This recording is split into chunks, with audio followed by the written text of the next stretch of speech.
Welcome to the European Sport Congress podcast, where we discuss sport projects and priorities with amazing guests who are leading sport innovation. If you like this content, make sure to subscribe and to follow the European Sport Congress on social media. Today, we are talking about environmental sustainability with Manuel Parga, Head of Marketing, Human Resources and Sustainability at the Spanish Olympic Committee. Manuel worked in finances for over 20 years and was an innovation consultant for sustainable business models and intelligent cities. In 2011, he joined the Office for Madrid 2020 candidate city, and in 2014, he joined the Spanish Olympic Committee as treasurer until 2017, when he occupied his current position. He's also an ambassador for the European Climate Pact. Manuel, thanks for being here today. How are you today? Oh, thank you very much. Yeah, I'm very well. Thank you for inviting me. It's a pleasure for me being part of this podcast. Great. Thank you so much. And good to know that you're feeling great. I feel like we have an amazing session ahead. So, Yeah. you really hmm have a lot of experience in sustainability, an increasingly hot topic in the sport industry. But before anything else, I think that we should clarify what are we talking about when we mention sustainability in sport? Well, when I thank you for the question. I mean, when we talk about sustainability in the sport, everyone is focusing on the environmental side. But our vision in the Spanish Olympic Committee about sustainability has three pillars: environmental, social, and economic. And we may add another four pillar, which is the sports side. Okay. So, but focusing on the three pillars, environmental, everyone understands that we should take care of the environment. Social, I mean, it is very important for us. For example, inclusion, diversity, gender equality, uh, sport as a way to develop the health, not just the physical health, but also the mental health. So we are thinking about social, economic development is also social, and economic is that sustainability has to be sustainable from an economic point of view. Otherwise, it cannot work. Okay, so these three pillars. And regarding the fourth, which is sport, when we talk about clubs and the Spanish delegation for the Olympic Games, I mean we have to make the points, otherwise we are out of the competitions, and this is how the teams have to be sustainable from a sporting point of view, because otherwise they are out of the competition. Yes, of course. Let's hope that the Spanish clubs can actually make those points. Oh Very yeah, yeah, yeah, yeah.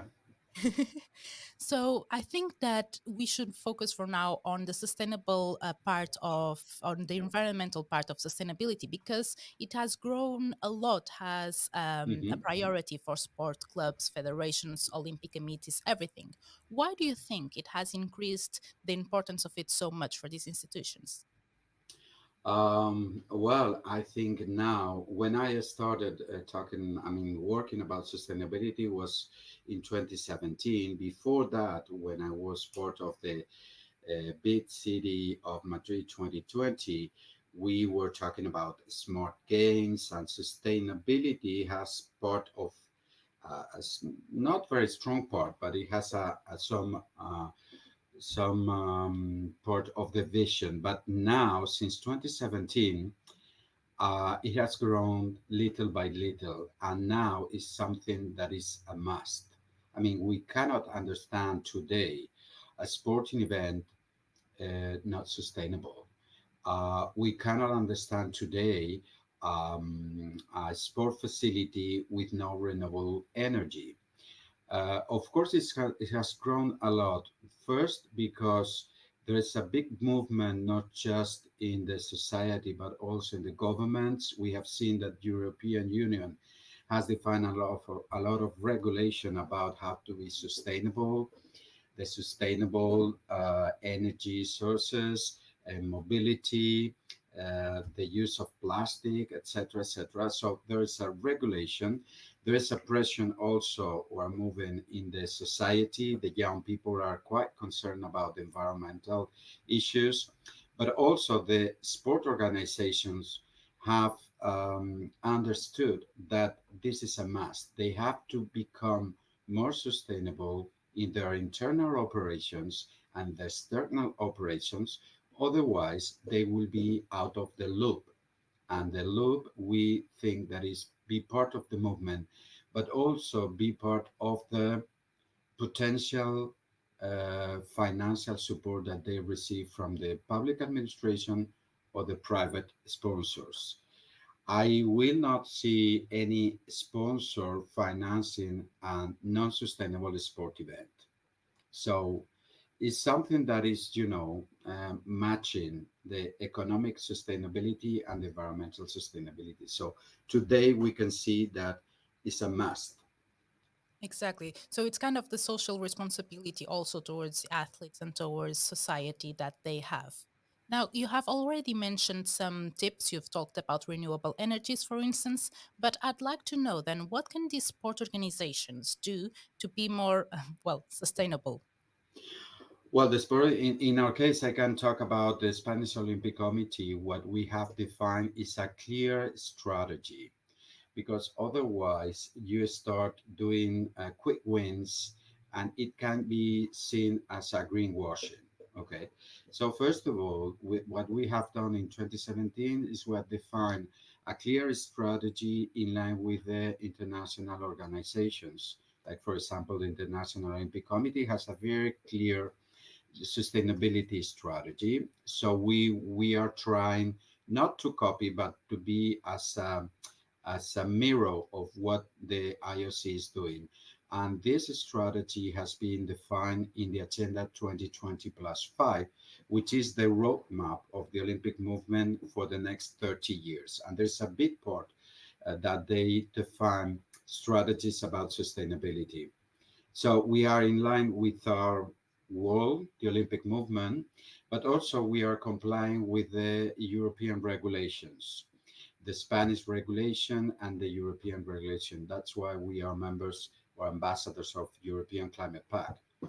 So we have defined this clear strategy, and we have started by different lines of action, like, for example, energy, waste, in social gender equality, digital transformation, mobility, in order to define what are our objectives in those lines in our internal and external operations. Now we have 10 lines of action, and we have a clear um, roadmap to comply with this strategy. Also, what we have done in our case is to sign agreements with the United Nations. We have compliant with the Sport for Climate Action of the United Nations and Sport for Nature. The first one is very important because we have committed our organization with those principles in order to reduce by 50%. We are talking about data now, by 50% our carbon footprint in scope 1, 2, and 3. And we have compliant also to be net zero in scopes 1, 2, and 3 by 2040. And Sport for Nature is like a more philosophy of doing the things. We are complying with the protection of nature, the restoration of nature. But it's very important when you define a strategy to talk about data. You have to measure, you have to decide what to do, and you have to reduce. That's why we are members of this Green Flame project, which is how to measure your carbon footprint, scope 1, 2, and 3, for any kind of a sport organization. And then once you know where you are, you define where you want to be and the roadmap you have to define. And this is why we are developing educational and training courses in order to teach those professionals of the sports sector how to reduce that carbon footprint. And this is what we are doing right now. That's already a lot. So, Yeah, we have worked very hard this 5 years, and now we are very happy where we are now, and also that we are mobilizing the sports sector, not just the clubs, but also the Spanish federations, the Olympic and non Olympic federations. We have 60 federations, national federations, because underneath those, there are the regional federation. Very good. So that's very much in line with what you said. So basically strategize, collaborate and measure, right? If I'm getting it right. Yeah, you have to measure to know where you are in order to define your actions. Otherwise, you are doing, yeah, actions, things that they are not quite solid. I mean, you have to start step by step and start with the very easiest thing. Otherwise, it's quite complicated to achieve the objectives. I mean, we started this in 2017. Now we are in 2023. So that is 6 years already working with a lot of external consultants, a lot of knowledge from outside, from the International Olympic Committee, from the Spanish government, from institutions like the Global Compact, United Nations. So we have a stakeholders around us that provide us a lot of knowledge and a lot of guidelines. So we are trying to mix all that and cook a very nice dish of sustainability.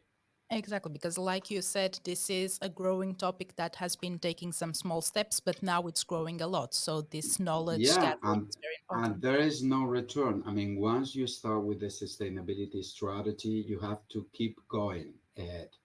There is no return. I mean, you have to improve day by day and fix your own objectives, realistic objectives, and do the things step by step. That need to be done very well. Now, you've mentioned also the path that you've made with the federations. Can you share some good examples of good practices in environmental sustainability for these federations and what you've been done in collaboration with them? Mm-hmm. Well, we have several things. I mean, one thing we understand is very, very important to provide tools. You have to give some guidelines. You have to um, apply sustainability principles in your own organization. But one of our main objectives is to bring others into the movement. So we can educate and advocate all those, and we are working very hard on that. But we have to produce tools to provide them the possibility to replicate what we are doing. And in this line, one thing we are doing with the Green Flame is developing this application about how to calculate or measure scope 1, 2, and 3 in the carbon footprint. But we have also defined other tools like the seal for sustainable sporting events and the seal for sustainable sport organization. What those two seals have been defined by the Spanish Olympic Committee are the guidelines of how to apply the sustainable development goals into the sporting events or into the sport organization. And this guidelines has been constructed with external consultants and with Bureau Veritas. Bureau Veritas is an independent third party, an audited company recognized worldwide that they have registered at the United Nations a guideline about the Sustainable Development Goals. What we have done is we have applied that policy or that rule into the sports sector. We have adapted that rule into the sports sector. So we have these two seals, and we provide these two seals to the sporting events and the sport organization. And the good thing of those two seals is that those both of them are audited by a third independent party, which is Bureau Veritas. So that audit gives a lot of credibility, traceability, and transparency to the process. And we have seen that most of the We have started 2 years ago.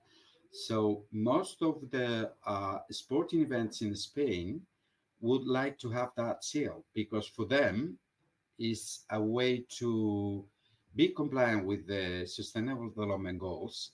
And another thing very important for them is that they have a seal that justifies that what they are doing in the correct way because they have the certification of Bureau Veritas. And we have certified several types of sporting events. The last one was the World Cup of snowboard cross in Sierra Nevada in Spain. So it was a World Cup. We are not talking about the small sporting events that we started with, but now we are certifying international championships celebrated in Spain. Those examples that you brought just prove how much federations are growing as well. So basically, it's education, motivation, and recognition as well, and obviously providing tools like you've just said. Yeah, very important the guidelines and the tools. Otherwise, the people, I mean, and everybody's talking about sustainability, but they need a clear roadmap on how to apply sustainability in their own cases. It's a sport organization or a sport event. It's different, for example, a marathon that the the the water polo is Water water polo? polo water Yeah, polo, yeah, exactly. league. Water polo league will be the first league in the world to be certified with this seal because all the championship from October to March next year will be certified. So the masculine and feminine the male and female water polo league will be certified with this league. So it's not just a sporting event for one day like a marathon. We are talking also a league, a process of almost 8 months, which is quite important, quite much more difficult, but it's possible. Yeah, for sure. So we see that these federations and these sport organizations are growing to be much more than just a collective of Hmm. athletes practicing sports. They are Yes. actually collectives that promote sport development in different fields, Hmm. just sustainability, as we've Hmm. just mentioned. Wow. And another thing I would like to mention regarding the sport federations is that we have defined. It's not an memorandum of understanding. It's much more deeper. It's a manifesto. It's a declaration of principles issued by the Spanish Olympic Committee, and most of the Spanish Federation are joining this movement with a signature of this commitment from their side. Um, the commitment is about the 10 lines of action, including water, including mobility, including education, social impact, gender equality, mobility, etc., energy. And we have 60 sport federation in Spain, Olympic and non-Olympic, and we have the commitment from 45 already. We started September last year, and we aim to have 60 of our 100% of the Spanish National Federation with this commitment by the end of this year. This is our objective. We have 80% of the federation already that have committed themselves in order to work closely with us, with the Spanish Olympic Committee, in order how to apply sustainability in their internal operations and in their sporting events. That's a great example of a bottom down, a bottom up way of propelling development in Hmm. sustainability. But I Hmm. guess that that also means that we need to have development in other areas. We need to have research. We need to have sport Hmm. organizations doing innovation, for instance. How Hmm. can we promote this? How can we promote this kind of R&D from them? I mean, that is a very important issue. I mean, we are applying in terms of sustainability. For example, let's pick up an example, energy. Okay. The Spanish Olympic Committee, we started consuming just renewable energy in 2019. We were the first National Olympic Committee in the world taking that step. Now, 4 years after, we are producing part of our energy with solar panels. Okay, but we are applying what is available in the market. So, what, in our opinion, what we need, I work in innovation sector for 5 years. We need to set up like group of stakeholders, like the triple helix, like the companies that they have their own products and services that can provide a more sustainable world. Let's pick an example. So, for example, the solar panels, or the models of optimizing the consumption of water, which is a key issue also in the sport. Those are the companies. Then we have the universities that they do the research and development. And then we have the consumers, or the other part. The government has to rule and make the regulation of all that. But we are the consumers. I mean, the sports sector, we will need more research about how to optimize the consumption of water in golf, in football. We water a lot of, in hockey, in skiing, because we have to produce the snow because there's no natural snow. We need to more research and development about textile, how we can consume less textile, or the textile we consume can be recyclable. I mean, the circular economy. If I use him a t-shirt to participate in a sporting event, that t-shirt after the sport event is a waste.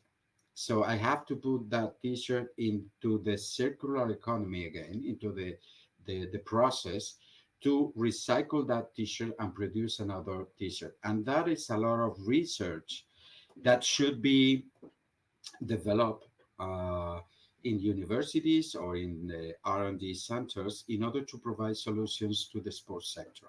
And that is key. Otherwise, we will be stuck, and we have to improve our efficiency and to be more sustainable. And textile is a key issue for us.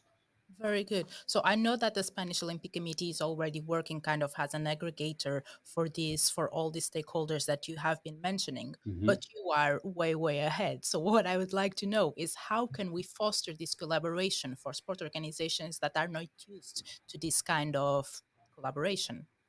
Well, I think it's a question of advocacy and education.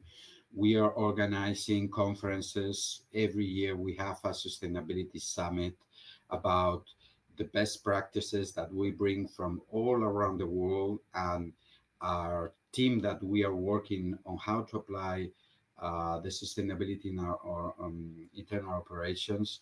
We present those solutions in that summit, but that is once a year. But the rest of the year, what we do is we have meetings with those stakeholders that have the knowledge. For example, the Ministry of Environment of Spain, the European Union, the International Olympic Committee, the United Nations, with private sectors that want to provide sustainable solutions in mobility, with our partners of mobility, but not just cars, but also buses, trains, and planes. We are generating a huge carbon footprint when we take a plane to go to the games. So we have to work closely with those providers. And one provider will be the airline company, and they have two components: the fuel that they are using and the plane that they are using. And they are working very hard in order to reduce the carbon footprint. So it's a question of making a group of stakeholders to work closely together with one objective: to be more sustainable from an environmental, economic, and social point of view. And it's key what we have been talking before, the research and development, the innovation about this will provide us solutions to be more sustainable. And how to make all this happen? I mean, we are talking and talking and to those partners, with the private partners, with the sport federations, and with R&D centers. But one thing that have helped us a lot is because of the economic crisis, not the economic crisis, the energy crisis. Some of the sports sectors, sport federation, have seen that sustainability is a key point. And I give you an example. With the increase of the energy price, more people are thinking about renewable sources, or with, for example, to heat the water at the swimming pools. To heat the water at the swimming pools, now the cost is huge. Why? Because the cost of energy has increased by, I don't know, 200%, let's say a number. So the operation of having a pool, for a club or for the general public is not profitable. They have to close the pool. We have seen that in France. They have closed a lot of public swimming pools because the cost was much higher than the revenues. So it's not a question of increasing the price. It's a question of how can we make this cost of operation regarding energy with a lower price. And the only way is to innovate and to be more sustainable. So instead of thinking about how much carbon footprint I generate, is why or how I can reduce my economic cost. And the only solution is to be more sustainable and find sustainable solutions in order to heat the pool and maintain your activity. And that's why more sectors are concerned about sustainability, not because of the environmental issues, because of an economic problem that they are facing now. But it's a help for us in order to be more More sustainable. sustainable. That's why one of the pillars has to be economic sustainability.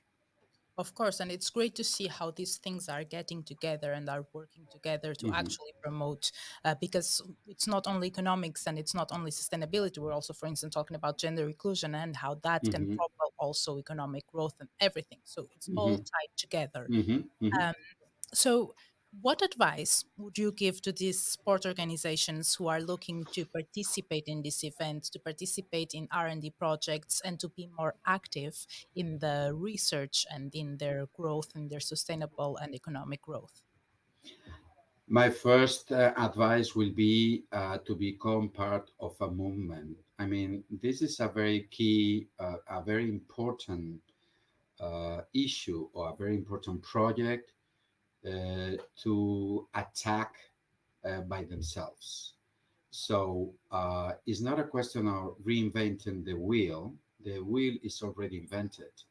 So my first advice is for any kind of organization, big or small, to be part of a group of stakeholders to exchange knowledge and solutions, because they will be, first of all, more effective because they will achieve their objectives in less time, and they will have to invest less money.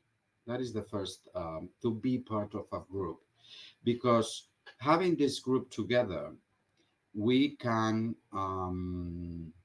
have all the characteristic of every single club or sport. For example, we cannot compare athletics with sailing or snow skiing with scuba diving, but all of them have, like, let's say 70% of their operation are the same, common. The rest is specific. So let's start by the common issues for all of them, and then we can expand to the specific characteristic of all the sports. But being together and working together, we can achieve the objectives easily, rapidly, and cheaper. Okay, that's great, and I'm happy to say that we're also working towards that, and that's one Hmm. of the reasons why we are organizing also the European Sport Congress, for instance, because it's Hmm. an opportunity to make all these institutions sit at the same table, learn from each other, learn what Hmm. they're doing. So I'd Hmm. like to move on into that part. What do you think is the added value of participating in these kind of events? I think participating when we are organizing a sustainability summer every summit every year. This October we will organize the fourth edition. So participating in this kind of event are key because first of all you go to a place when you can listen for 2 days or 1 day or 3 days the problems, the possible solutions, and the cases of a study that you can copy or you can replicate. This is the first thing. You have access to knowledge, to experiences, and solutions.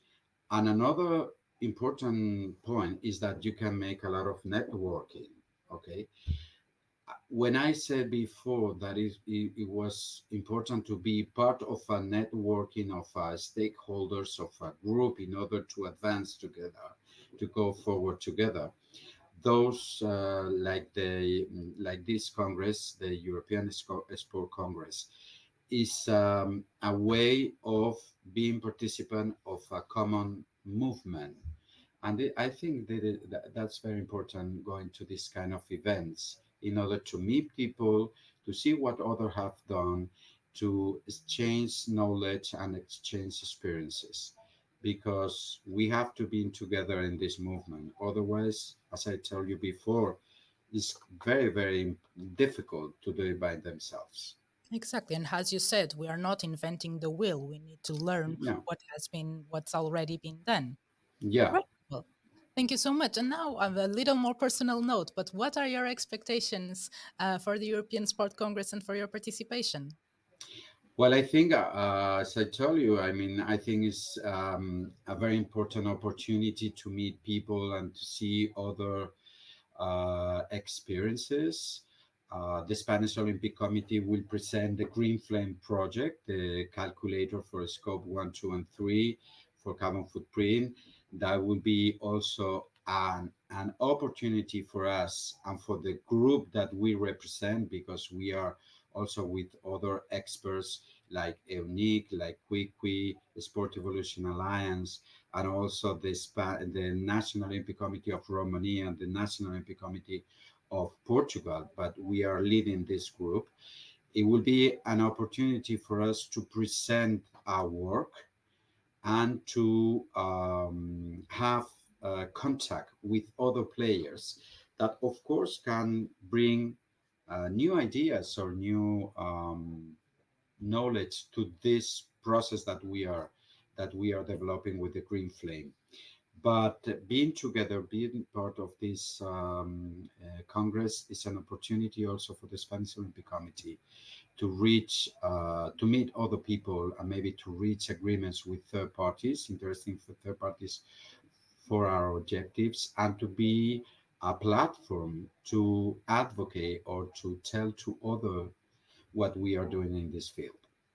Yeah, very good. I also like that idea very much, and I think it's going to be an amazing opportunity to build that community of stakeholders that you're talking and to make Hmm. them sit at the same table. Well, Manuel, thank you so much for this great conversation and for all your great input about sustainability in sport, not just environment, but also economic and all the rest. I think you've brought great ideas onto the table, and I'm looking forward to hearing your speech at the Congress. Okay, it will be a pleasure, Sophia, and thank you very much for this conversation and best of luck. The European Sport Congress brings together stakeholders from all over Europe to showcase their work, connect with potential partners, and learn from the experts. The 2023 edition of this event will take place in Spain this September, and you can find all the information and register at www.sportcongress.eu.